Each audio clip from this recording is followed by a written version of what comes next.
اللہ اللہ حضور کی باتیں۔ اعوذ باللہ من الشیطان الرجیم، بسم اللہ الرحمن الرحیم۔ السلام علیکم۔ نئے دوست اس سلسلہ سے جڑنے کے لیے چینل سبسکرائب کر کے گھنٹی کو دبا دیں۔ صحیح بخاری کتاب الایمان، حدیث نمبر 25۔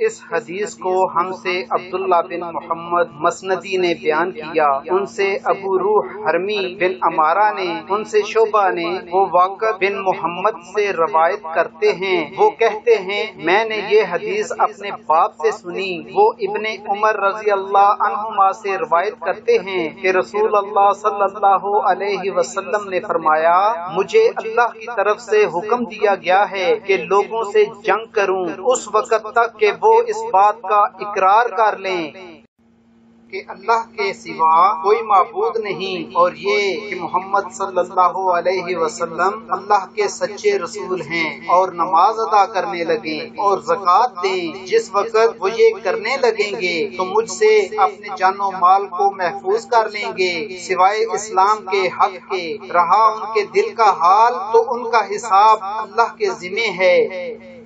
واللہ بالصواب۔ السلام۔